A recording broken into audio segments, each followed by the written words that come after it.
Alors, bonjour encore. J'espère que vous allez bien et que vous avez pu traiter l'exercice. Bon, pour ceux qui ont traité, vous avez sûrement sûrement pu vous rendre compte que il y avait des erreurs donc de chiffres à ces niveaux parce que dans l'exercice, dans le livre dans lequel j'ai tiré l'exercice, voilà, comme je l'ai dit ici, la 4e édition de Krugman et Wells Microéconomie. Ils avaient mis des chiffres quand même qui sont erronés ici aussi. Donc, quand je les corrigeais, je me suis rendu compte qu'il y a un problème en fait dans l'exercice. Donc, j'ai dû les changer. Donc, je vous enverrai le corriger avec les nouvelles valeurs aussi. Mais si vous avez pu faire l'exercice, assurément, ça ne vous posera aucun problème. Vous allez vous rendre compte tout de suite qu'il y a un problème. Ou alors, si vous n'êtes pas du tout rendu compte, c'est que quelque part, vous n'avez pas du tout compris l'exercice non plus. OK. Alors, l'exercice 1 nous dit que le ministère de l'Agriculture américain administre un prix plancher. Donc, j'ai voulu introduire cet exercice-là aussi parce que la dernière fois, j'ai parlé beaucoup plus du prix plafond. Et on voyait que le prix plafond, on le maintenait en bas. Donc là, ici, j'ai voulu mettre un prix plancher. Là, vous voyez qu'il est en haut et c'est là que ça va vraiment être contraignant. Oui, c'est ça. En haut, ça sera plus contraignant. Alors, donc le ministère de l'Agriculture américain administre un prix plancher dans le beurre fixé en 2008 à 1,05 $ par livre de lait. Pour ce prix, selon les données officielles, la quantité de beurre produite en 2010 était de 1,7 milliard de livres. Il y a un R qui a sauté. Et la quantité demandée était de 1,6 milliard de livres. Pour soutenir le prix du beurre au niveau du prix plancher, le ministère devrait racheter les 100 millions de livres de beurre. Le graphique suivant représente les cours d'offres et de demande qui illustrent le marché du beurre. Donc, on a l'offre, on a la demande et on a le prix plancher, okay, qui va faire déplacer l'équilibre à un autre niveau donné. OK. Alors, la première question, c'est qu'en l'absence du prix plancher, quel serait le surplus du consommateur, le surplus du producteur et le surplus total? Donc, comme je vous l'avais dit la dernière fois, il faut d'abord, avant de trouver le surplus, il faut trouver l'équilibre. Donc, l'équilibre est ici, sans considérer le prix plancher, l'équilibre est ici. Donc, le prix serait 1 $ et pour une quantité de 1,65 million de livres. Alors, donc, si l'équilibre est ici, le surplus du consommateur serait donc ce triangle, ok, que vous voyez, ce triangle. Parfait. Alors, il faut juste arriver à calculer l'aire de ce triangle-là. Donc, l'aire de ce triangle, c'est un triangle rectangle. L'aire d'un triangle rectangle, c'est base fois hauteur sur 2. Donc, cette distance fois cette distance divisé par 2. Alors, c'est quoi cette distance-là? De 1 jusqu'à 1,15, ça fait 0,15. Et d'ici jusqu'ici, ça fait 1,65. Donc, de 0 jusqu'à 1,65. Donc, ça fait 1,65 fois 0,15 divisé par 2. OK? Donc, le surplus du consommateur, ça fait 1,15 moins 1. Donc, il va rester 0,15 multiplié par 1,65 divisé par 2. Donc, vous allez trouver 123 375 000 $. Est-ce que c'est clair pour tout le monde? Ok, c'est parfait, c'est clair pour tout le monde. Alors, le surplus du producteur, c'est aussi le triangle qui est juste en dessous, vraiment, donc de l'équilibre. Donc, ça va faire cette distance fois cette distance divisé par 2. Alors, ça moins ça fois 1,65 également. Et donc, ça fait 1 moins 0,85 multiplié par 1,65 divisé par 2. Et effectivement, on tombe sur le même surplus que le consommateur. 123 millions. Qu'est-ce que j'ai fait là? C'est 375. Il y a un 3 qui a sauté ici. 123 375 $. Et donc, le surplus total serait la somme donc des deux. La somme des deux, le surplus du consommateur plus le surplus du producteur, bien entendu, parce que c'est ça.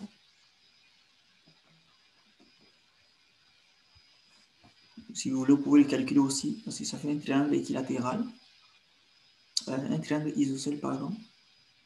Donc, Le surplus, c'est-tu 123 millions ou c'est 123 millions 375 000, c'est ça? ouais,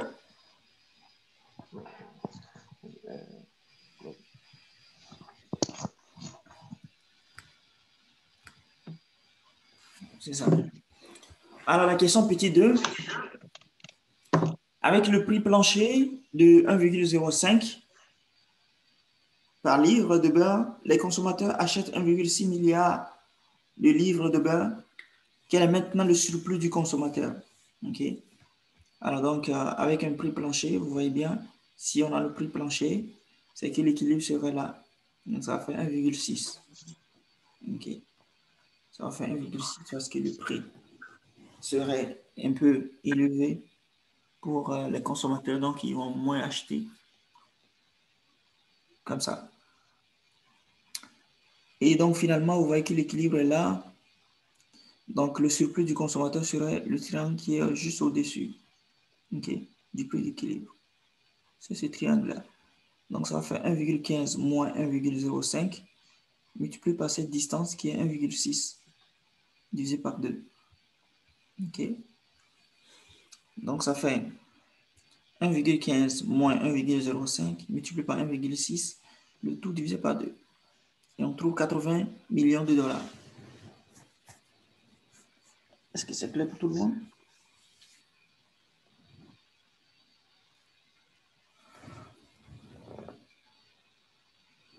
Oui, c'est clair pour tout le monde. Le surplus du consommateur, ça ne devient pas un peu le trapèze qu'il y a au-dessus du prix d'équilibre? Mettons, ce serait l'espèce de. Mettons, le trapèze qui part qui est comme de 1 jusqu'à 1,6. La petite base, c'est sous le prix plancher. Puis après ça, c'est genre, c'est un peu dur à dire, mais c'est genre le trapèze qui est au-dessus du prix d'équilibre. C'est tout ça qu'il faut calculer pour le surplus du consommateur. Pourquoi le trapèze? Ben, je sais pas parce que il n'y a pas la persière qui est le petit qui est dans le triangle central, puis la forme que va prendre le surplus du consommateur, dans le fond, ça va être, mettons, 1 moins. Ça va dans le fond. C'est un peu dur à dire. Là. Je vais faire mes calculs pour être sûr, mais en tout cas. Non, non, non, non, faut pas commencer à faire des calculs d'abord. Faut d'abord savoir comment est-ce qu'on détermine. Mais euh, c'est juste le petit triangle, dans le fond. Le petit oui, triangle qui est délimité par l'axe du prix, la ligne bleue et la ligne noire, c'est ça? c'est ça. Ah, OK, c'est bon. Parce que, parce que on n'est pas dans un concept du prix plafond, parce que l'autre cas où le prix plafond était ici, OK, où on met le prix plafond quelque part ici, et donc l'équilibre, c'est quelque part ici. Donc le surplus du consommateur serait tout ce qui est au-dessus. Là, tu vois, ce qui fait que ça donnait un trapèze. Mais dans ce cas, c'est plutôt le surplus du producteur qui sera un trapèze. Parce que le surplus du producteur serait ça. OK? Ah, OK, je me suis trompé, excuse-moi, j'ai Exactement. mélangé avec un autre concept. Exactement. Parce que l'autre cas, c'est vraiment dans le cas plafond. Mais ici, c'est plancher et ça coupe ici pour le consommateur, donc c'est sa demande, donc ça donne ça. Alors que le producteur, ça c'est le prix plancher, il faut vraiment trouver la quantité que le producteur va vendre, ce serait quelque part ici. Alors comme c'est quelque part ici, donc on coupe comme ça, et finalement, lui, son surplus serait ça, le producteur. Donc tout ce qui est en bas donc, du prix plancher, bien du prix d'équilibre. Ok, c'est parfait. Et avec le prix, donc la question petite 3, avec le prix plancher de 1,05 par livre de beurre, les producteurs produisent 1,7 milliard de livres de beurre, une partie pour le consommateur et une partie pour le ministère. Quel est maintenant le surplus du producteur? OK? Donc, ça fait deux surplus. Ce que je viens de te dire, ça, ce trapèze. OK? Et en plus du fait qu'il y a une partie que le gouvernement va acheter. Donc, multiplié par le même prix. Toujours. euh, Cette quantité-là.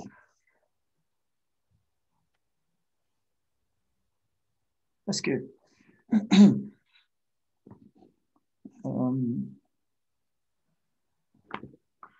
bon, je ne sais pas si vous me suivez, hein? Mais Si vous dans le fond, pouvez, comme le gouvernement achète tous les surplus qui sont produits, c'est ça, le surplus du producteur va devenir toute la zone qui est délimitée par, mettons, la courbe rouge, la prix plancher, puis l'axe. Fait que dans le fond, ça va être le triangle à calculer. Ça va tout être ça, le surplus. c'est ça, c'est parfait. OK. OK, c'est très bien compris. C'est ça, en fait. Donc, si on n'était pas dans le cas où, en fait, le gouvernement rachetait et qu'il y avait une perte, c'est sûr que le surplus du producteur serait juste ça. Mais vu que le gouvernement rachète les 100 millions, donc l'écart entre 1,6 et 1,7, donc cette partie sera aussi achetée au prix de 1,05. Donc, ben, le producteur ne fera pas de perte à ce niveau. Donc, va récupérer encore ce surplus-là, ce qui fait que le surplus du producteur, dans ce contexte où le gouvernement rachète tout ce qui n'est pas acheté par les acheteurs, le surplus du producteur est donc tout ce triangle-là. C'est bien que vous le compreniez très bien. Donc, c'est pour calculer ça, ça fait vraiment 1,15 moins 1,05. Non, pardon. 1,05 moins 0,85 fois 1,7 divisé par 2. OK? Donc, cette distance fois cette distance divisé par 2. Donc, cette distance, c'est vraiment 1,05 moins 0,85 fois 1,7 divisé par 2. Et là, ça vous donne 170 millions de dollars. Alors, petit 4. Combien dépense le ministère pour acheter le surplus de beurre? Donc, le ministère dépense, euh, donc le prix, c'est 1,05 fois 100 millions de livres. Donc, ça va donner 105 millions de livres et de dollars au total. Okay. 105 millions de dollars.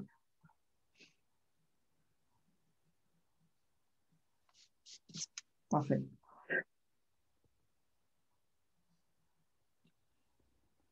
Est-ce qu'il y a des questions? Oui, Okay. Easy. la question 4. Ouais. Bon, Ouais, votre question? je n'ai pas bien compris la question 4. OK. Là, la question, c'est combien dépense le ministère pour acheter le surplus de beurre? Ce n'est rien d'autre que, comment je veux dire, on connaît le prix unitaire et puis on connaît la quantité. Donc, il faut juste multiplier la quantité par le prix unitaire pour avoir donc le montant total qui est dépensé. Okay. Donc, le prix unitaire, donc, c'est 1,5 multiplié par la quantité qu'on achète. Ok, c'est bon. Merci. Bien, bien. Alors, petit 5, là, on nous dit que les taxes doivent être collectées pour payer le rachat de surplus de beurre par le ministère. En conséquence, le surplus total producteur et consommateur est réduit du montant des dépenses du ministère pour acheter le surplus de beurre. Okay. À partir des réponses aux questions 2 à 4, quel est le surplus total avec le prix plancher? En quoi est-il différent du surplus total sans prix plancher de la question 1? Alors, donc, pour évaluer maintenant le surplus total de la question 2 à 4, il faut juste prendre le surplus du consommateur, donc 80 millions, plus le surplus du producteur, 170 millions, ce qui donne combien? 250 millions, n'est-ce pas? Et vous allez devoir retirer les 105 millions parce que les 105 millions sont ne sont que des taxes, en fait, qui vont être encore prélevées sur les ménages, les consommateurs et les producteurs pour pouvoir donc avoir ces 105 millions. Donc, ce n'est rien d'autre que dans les poches de la population que ces 105 millions vont provenir. Donc, le surplus total ne peut pas simplement être 80 millions plus 170 millions. Il faut soustraire donc les 105 millions. OK? Donc, ce qui fait qu'il va vous rester 145 millions de dollars comme surplus total cette fois-ci. OK? Le surplus total maintenant est 145 millions. Alors que dans la question petit 1, le surplus total est bien de 247 millions 500 000 dollars. OK? Et donc, il y a une perte essayez de le calculer vous-même, de ça moins ça. Donc, le surplus avec le prix plancher est plus petit que le surplus sans le prix plancher. Donc, dans les deux cas, que ce soit l'existence d'un prix plafond ou l'existence d'un prix plancher, le surplus de l'économie est beaucoup plus faible que le surplus quand on est à l'équilibre. OK?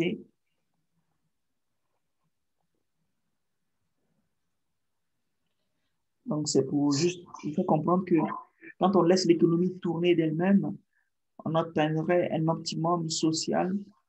Quand je dis optimum social, un optimum en groupe. Voilà, ça veut dire que ce qu'on bénéficie, vraiment, la production, par exemple, va augmenter, le PIB va augmenter, mais ça va créer des biais. Par exemple, les consommateurs seront les plus lésés ou les producteurs seront les plus lésés quand on laisse l'économie tourner d'elle-même. Par exemple, ici, bon, dans ce contexte où on met un prix plancher, là, ça embête un peu les consommateurs et ça profite aux producteurs. OK? Ça, on peut le faire dans un contexte qu'on veut rendre les entreprises nationales plus compétitives pour qu'elles puissent embaucher d'autres travailleurs et tout. On peut faire quelque chose de ce genre. Mais, par exemple, dans l'industrie donc, de la production du cacao, du café ou bien de l'agroalimentaire, on veut encourager les producteurs à continuer toujours à produire localement. Donc, on veut mettre les prix à un niveau plus élevé pour les encourager. Ça peut se faire. Ou comme les prix planchers et les prix plafonds. Non, le prix plancher aussi, les salaires.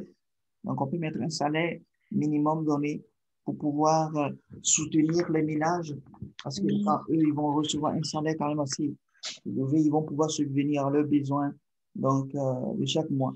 Donc, pour des raisons de politique, on peut déplacer l'équilibre, c'est-à-dire que on ne laisse pas l'équilibre déterminer le niveau de salaire ou le niveau du prix, mais on le fixe pour des raisons de politique. OK. Voilà. Est-ce qu'il y a des questions sur ces exercices encore?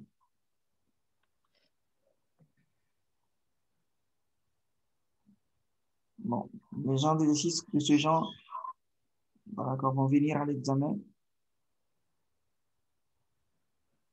Surtout, regardez sur la fiche précédente. Et apprenez à calculer le surplus, donc sur la fiche précédente. Et apprenez à le faire aussi sur cette fiche-là. Ça vous sauvera en intrant. Parfait. Alors, l'exercice 2. Donc, c'est important que vous sachiez faire ça aussi, parce que ça viendra aussi en intrant. Alors, si la courbe de demande est donnée par P égale à 200 moins Q sur 4, et la courbe d'offre est donnée par P égale 50 plus Q sur 4, alors quelle sera l'incidence d'une taxe de 10 $ par unité sur les ventes pour le consommateur et pour le producteur? Donc, on veut voir si on augmente donc la taxe sur les produits vendus, comment est-ce que le producteur va percevoir cela? Comment est-ce que le consommateur aussi va percevoir cela? Est-ce que ça aura une incidence sur eux? C'est la question. Okay? Alors, donc, premier point, il faut d'abord trouver l'équilibre lorsqu'il n'y a pas encore donc, de la taxe sur les ventes. Okay?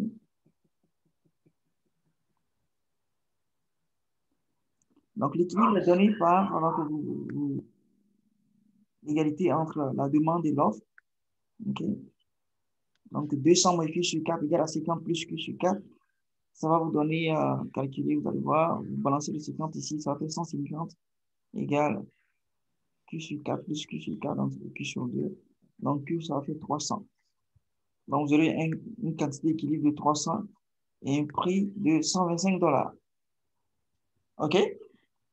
Et maintenant, il faut revenir. Il faut maintenant introduire la taxe au niveau de la vente et voir quel sera l'équilibre. Alors, j'ai dit, avec l'introduction de la taxe, la courbe de l'offre va se déplacer vers la gauche, c'est-à-dire le haut, de 10 unités, étant donné que les prix vont grimper de 10 $ pour les mêmes quantités à cause de la taxe à la vente. Est-ce que vous comprenez? Alors, l'équilibre est alors donné par 200 moins Q sur 4, donc la demande, et l'offre serait alors 10 plus 50 plus Q sur 4. Donc, ça, c'était l'ancienne offre. Bon. 50 plus Q sur 4, c'était l'ancienne offre. Donc, P égale, le prix était égal à ça. Une quantité, si vous prenez une quantité Q égale à 1, le prix, ça fait 50 plus 1 quart. Donc, 50,25. Donc, le prix unitaire était 50,25 $. Mais maintenant, ce qui sera payé ou bien ce qui sera facturé au client, ça sera 60,25 parce qu'il y aura la taxe de 10 $ sur chaque unité. OK? Donc, c'est pour ça qu'au niveau de l'offre, on ajoute cela. Et si vous calculez tout, vous allez voir que la quantité Q serait de 280 $ et le prix auquel la marchandise sera vendue serait de 130 $. Donc, finalement, le consommateur va payer 130 $, OK, au lieu de 125 $ précédemment. Et le producteur, lui, va facturer 130 $ au lieu de 125 $. Mais dans les 130 $, il va donner 10 $ donc, au gouvernement. Donc, il va lui rester 120 $ pour le producteur. Parce que pour chaque unité vendue, il doit payer la taxe dessus. Et donc, finalement, les producteurs auront 5 unités, 5 $ d'augmentation comme augmentation pour le prix, donc de 25 $, de 125 $ à 130 $. Et donc, les vendeurs aussi, finalement, le prix qui leur revient, c'est 120 $ au lieu de 125 $. Donc, la taxe est comme partagée proportionnellement ou bien équitablement entre les vendeurs et les acheteurs. Donc, les acheteurs et les vendeurs se partagent donc la taxe. Donc, l'introduction de la taxe a eu donc a comme incidence de diminuer le surplus donc, du consommateur et du producteur. Et l'incidence est la même donc, pour les deux parties. D'accord? L'incidence est la même pour les deux parties. Chaque partie. Est-ce qu'il y a des questions à ce niveau?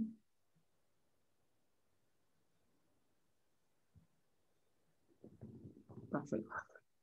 Il n'y a pas de questions. La deuxième question, c'est maintenant, supposez que la taxe a lieu à présent sur les unités achetées. Quelle serait l'incidence pour le vendeur et pour le consommateur? Concluez. OK? Alors, si nous supposons que la taxe a lieu à présent sur l'achat, c'est-à-dire taxe sur la consommation, la demande va se déplacer vers la gauche et l'équilibre serait parce que qu'est-ce qui se passe? Le prix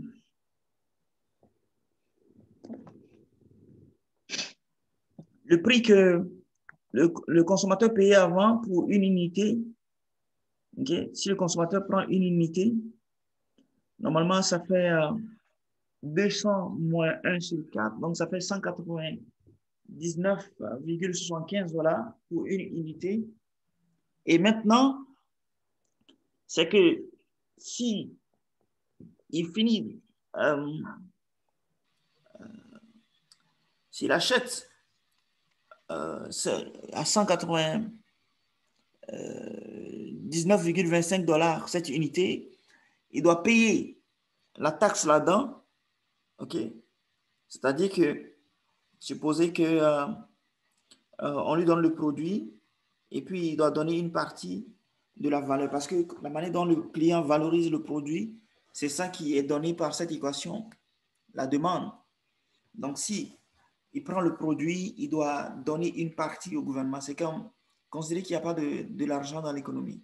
Il prend le produit et puis il doit laisser une partie, okay, comme un dixième par exemple, au gouvernement. Donc, dans chaque valeur qu'il reçoit, il doit payer $10 au gouvernement.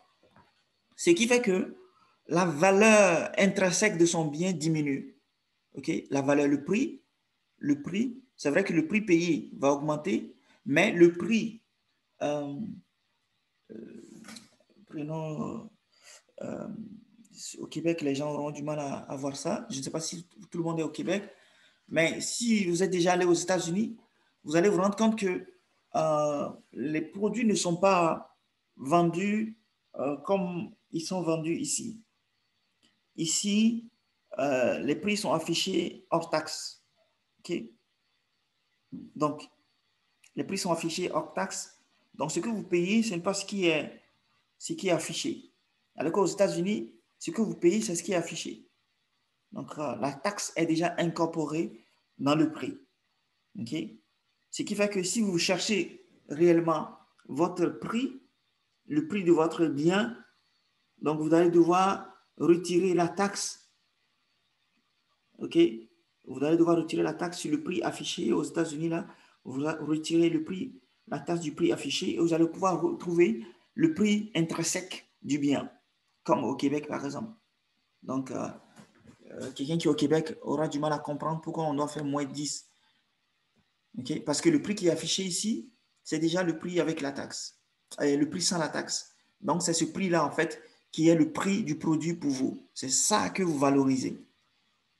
Mais par contre, aux États-Unis, le prix qui est affiché, c'est le prix dans lequel il y a déjà la taxe. Donc, ce n'est pas réellement ce prix que vous valorisez. Parce que si le gouvernement décide d'augmenter la taxe, ce prix va augmenter aussi.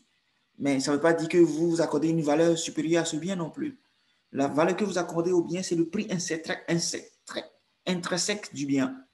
OK? Et donc, c'est ce prix intrinsèque-là que vous essayez de comparer à l'offre. Donc, vous prenez donc la nouvelle demande et vous l'égalisez avec l'offre. OK? Et vous allez trouver maintenant une quantité d'équilibre de 280. OK? Parce que on met une taxe là-dessus. Vous achetez moins. Au lieu de 300, vous achetez 280. Et maintenant, le prix que vous payez, le prix que vous accordez, la valeur que vous accordez maintenant au bien est de $120, sans tenir compte des $10, okay, que vous allez payer comme taxe. Alors, donc, finalement, la valeur que vous accordez au bien maintenant est de $120 au lieu de $125. Les acheteurs payent donc $5 de plus et les vendeurs vont perdre $5. Okay? Pourquoi? Parce que les acheteurs vont payer le bien finalement à $120 et vont payer $10 comme taxe. Donc, il y a comme une augmentation du prix de $5, alors que le vendeur reçoit de l'acheteur $120. Okay? C'est juste $120 qu'il va recevoir de l'acheteur au lieu de $125 à l'équilibre s'il n'y avait pas de taxe. Donc, dans la question petite. Donc, finalement, on se retrouve dans le même cas comme précédemment. Donc, que la taxe soit au niveau du consommateur ou au niveau du vendeur, ben, l'incidence est pareille. Ça ne change pas l'incidence sur l'acheteur ni sur le vendeur. OK? Donc, une taxe à la vente ou une taxe à l'achat a le même impact donc, sur l'incidence. a le même impact sur le comportement donc, des ménages ou bien sur le surplus donc, des ménages ou bien des consommateurs et des vendeurs. Est-ce qu'il y a des questions à ce niveau?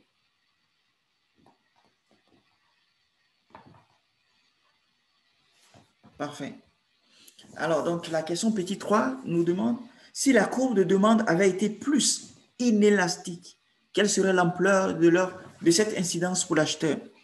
Donc, la courbe de demande plus inélastique, qu'est-ce que ça veut dire d'abord? Qu'est-ce que vous comprenez par une courbe de demande inélastique? Est-ce que tout le monde est à l'aise avec l'expression inélastique?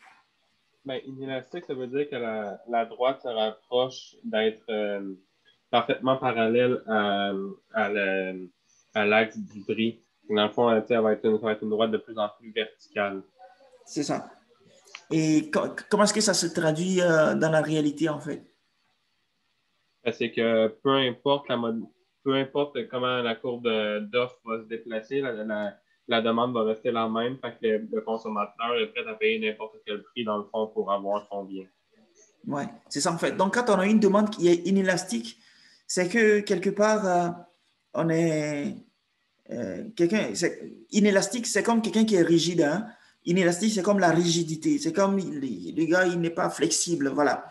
Donc, inélastique, c'est que c'est pas flexible. Donc, même si vous augmentez le prix, le gars, il est prêt à l'acheter.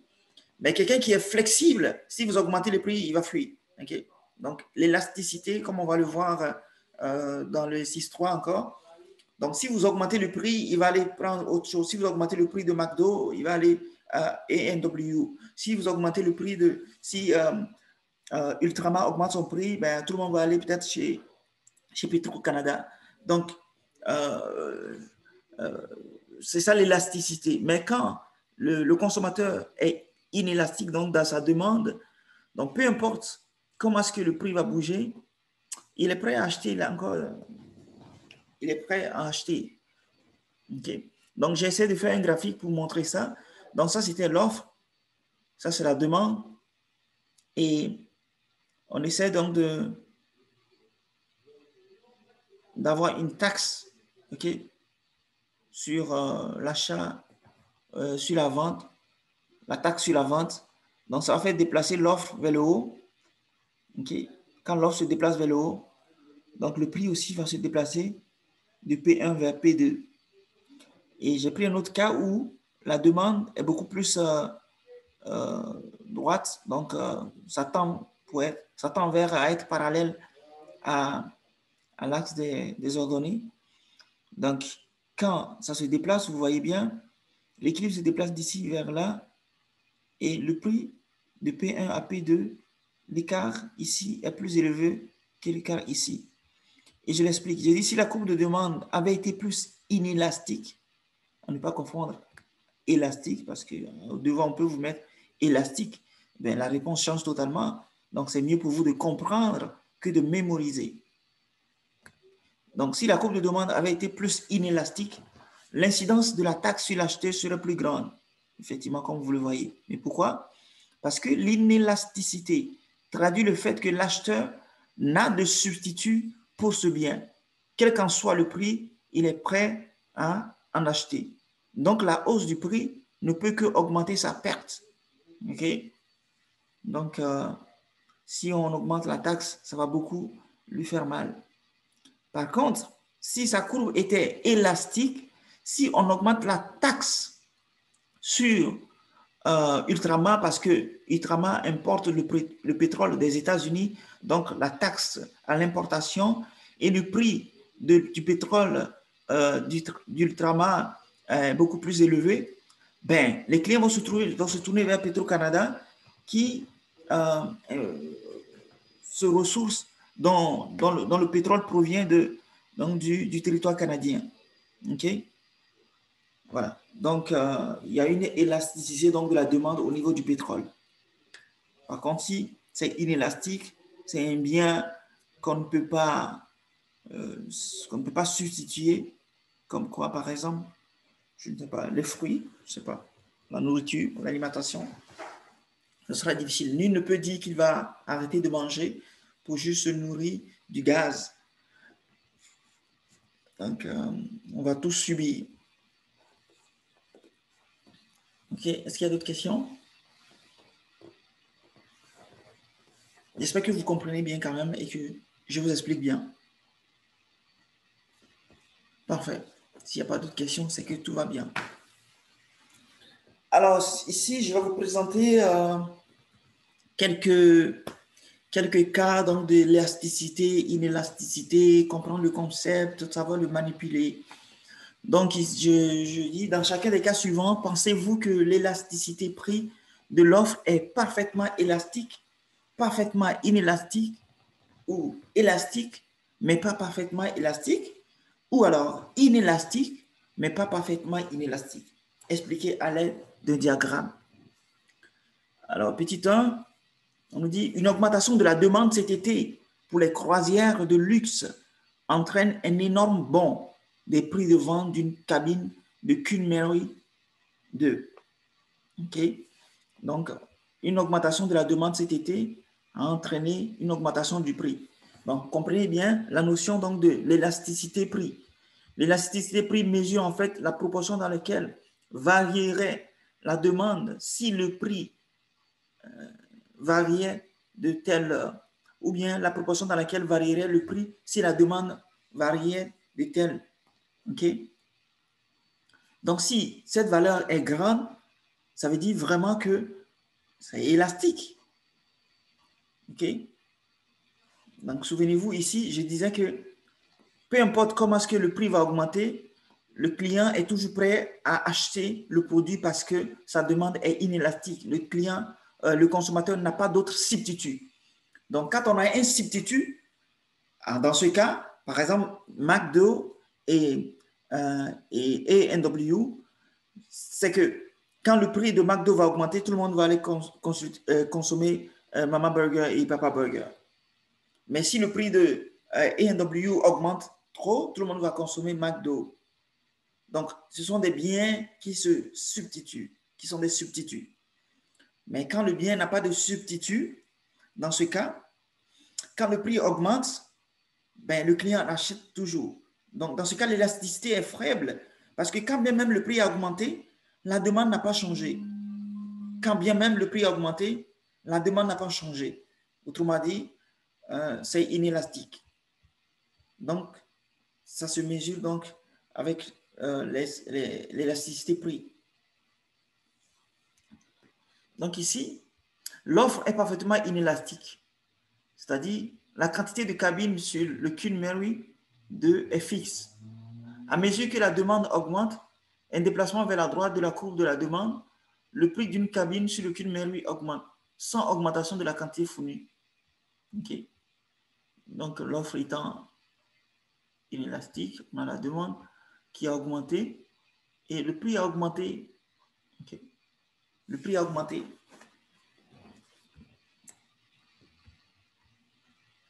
Parce qu'ici, on est dans le cas donc, de l'offre. Okay.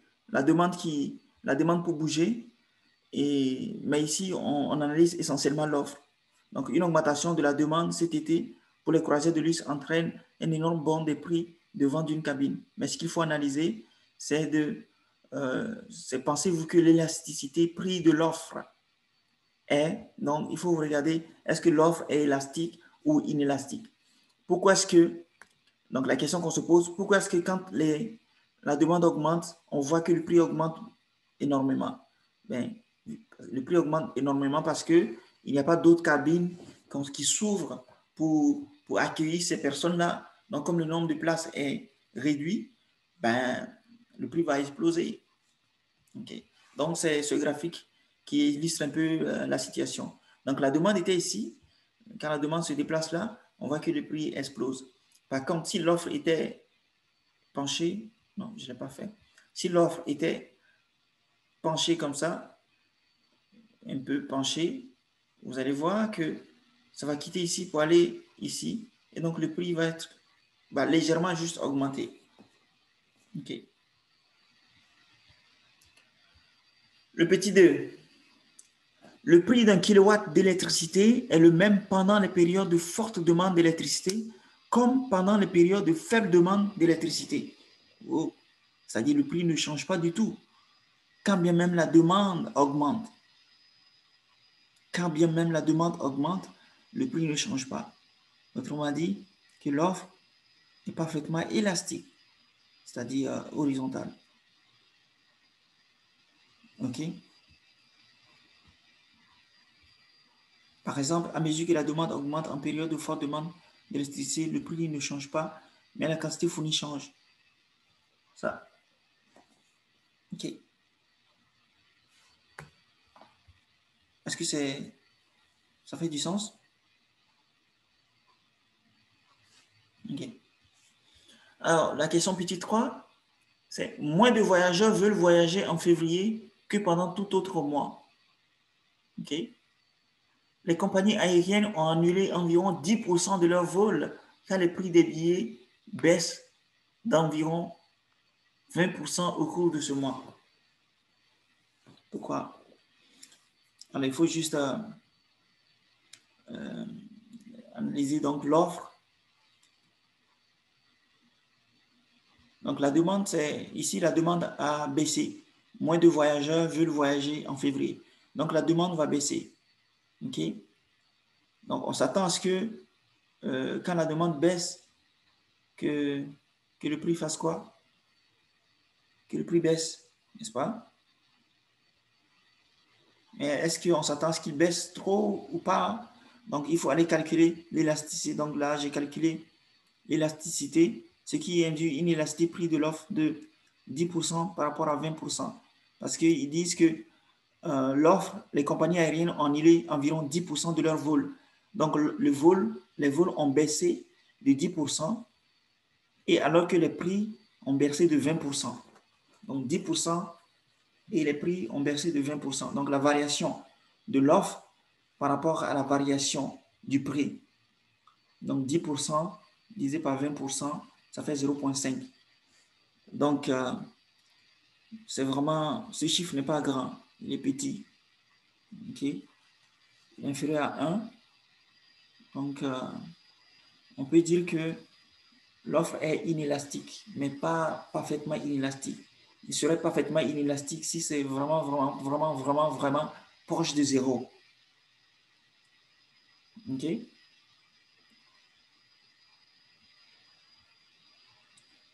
Donc, on a cette... ça, c'est l'offre. Ça, c'est la demande numéro 1. La demande numéro 2, on voit que le prix a baissé plus que la quantité a baissé. Le prix a baissé donc de 20%, alors que la quantité a baissé juste de 10%. OK? Quelque chose de ce genre. Est-ce qu'il y a des questions de mieux comprendre? Okay. En tout cas, si vous l'avez déjà fait, ça va vous permettre de mieux comprendre. Petit 4. Les propriétaires des maisons de vacances dans le Maine les louent pendant l'été. En raison de la faiblesse de l'économie cette année, une baisse de 30% du prix d'une location de vacances conduit plus de la moitié des propriétaires à occuper eux-mêmes leur maison de vacances pendant l'été. Alors, qu'est-ce qui se passe? On voit que le prix baisse. Le prix baisse de 30%, donc la variation du prix est de 30%. Et la quantité, l'offre, lui, diminue de plus de 50%. Donc, la proportion de l'offre par rapport à la variation du prix, donc ça fait 50% divisé par 30%, ce qui donne à peu près 1,7, qui est supérieur à 1. Si c'est supérieur à 1, donc l'offre est élastique alors. L'offre est vraiment élastique. Donc, c'est ça. Donc, on voit que le prix a baissé juste de 30%. Voilà. Le prix a baissé juste de 30% et les quantités ont chuté de plus de 50%. Donc, on est dans un cadre comme ça où l'offre est vraiment élastique. C'est fini. Est-ce qu'il y a d'autres questions? Des questions de compréhension? Je sais que le professeur va revenir un peu donc, sur la notion donc, de l'élasticité encore ce vendredi. Donc, assurément qu'on aura d'autres exercices là-dessus. Ouais. pour nous permettre de pratiquer encore, parce que ça viendra aussi à l'examen. C'est correct? En tout cas, travaillez pas pour juste valider, mais poursuivez à plus autant que vous le pouvez. Décrochez ça pendant que vous avez l'opportunité. Est-ce qu'il y a d'autres questions que vous avez? Ben, il nous avait montré une formule pour calculer l'élasticité sur une courbe de demande, mais ça, je pense que dans cet exercice-là, ça ne se prêtait pas, mais tu sais que c'était, je pense que c'était Q1 moins Q0 sur Q0 plus Q1 divisé par 2, puis tout ça était divisé par P1 moins P0 sur P0 plus P1 sur 2, puis ça en valeur absolue. Mais tu sais, probablement que si on avait eu les valeurs pour le numéro 3, on aurait pu calculer ça puis valider. Ouais, c'est ça. Suppose qu'on a ça. Je vais juste te donner ça. Okay. Suppose qu'on avait un prix initial. Le prix auquel on vendait le produit était de $2 l'unité. OK. Et puis après, c'est passé à un prix maintenant de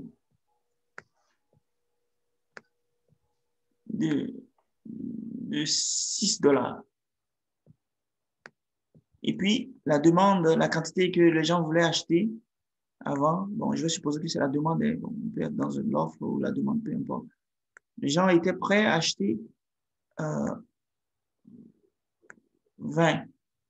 Mais là, ils sont prêts juste à acheter 5 Q1. Quand le prix a augmenté à $6, il n'y a que 5 quantités qu'ils sont prêts à acheter. Alors, vous demandez de calculer l'élasticité prix. Bon, il y a plusieurs moyens de le faire. Hein. C'est quoi la formule que vous avez? Ça peut être Q1 moins Q0 divisé par Q0. Ça va donner... Et après, divisé par P1 moins P0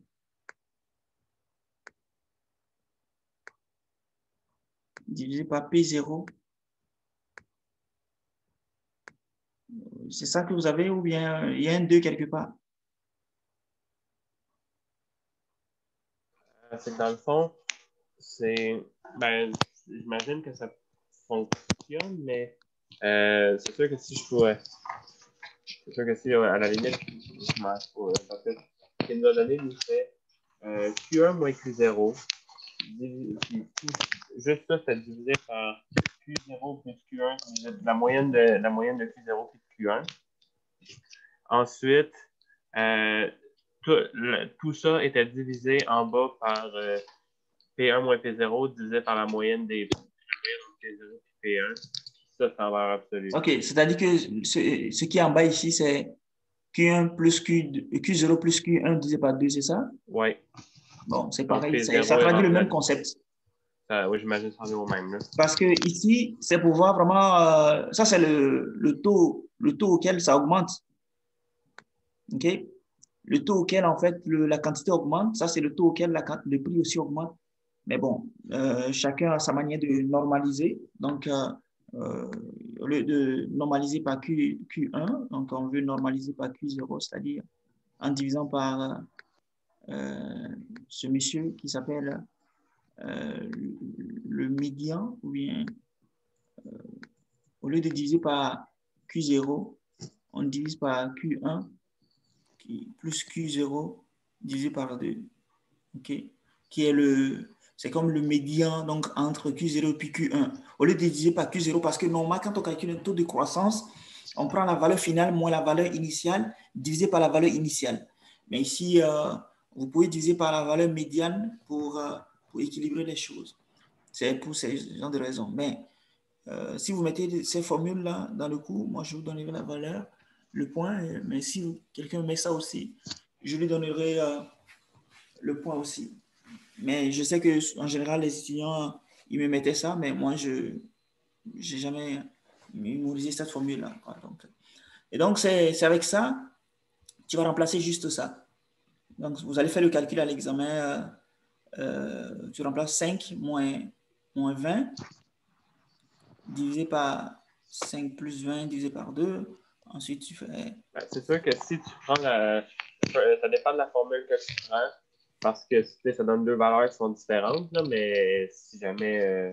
Oui, ça donne deux valeurs différentes, mais ça donne la même conclusion. C'est-à-dire, si c'est élastique ou c'est supérieur ou égal à 1, tout ça, c'est la même, ça va donner la même chose. Ben, peu importe la formule qu'on prend, ben, moi, je pense que oui, on va pas trouver les mêmes valeurs, mais ce qui est sûr, si ça... Bon, dans tous les cas, calcule les deux valeurs, tu vas voir que dans les deux cas, c'est supérieur à 1. En tout cas, ben, oui. Parce que j'ai fait exprès pour le prix a augmenté de 2 à 6 $ combien de pourcents. Après, lui, il a baissé de 1 quart. Je pense que ce qui est important, c'est juste de se rappeler de la formule pour savoir comment l'appliquer. Oui, c'est ça. Il faut juste remplacer les chiffres. Moi, ce qui est sûr, quand je corrige, je suis les étapes donc de ce que la personne a fait. Donc, si la personne met une formule de ce genre et puis fait le calcul qui ne correspond pas, bon, il y a un problème là. Mais si la personne met cette formule et fait les calculs qui vont, bon, ben, c'est correct aussi, quoi. Parfait, merci. Ça répond à mes questions. Je te souhaite une bonne fin de journée. OK.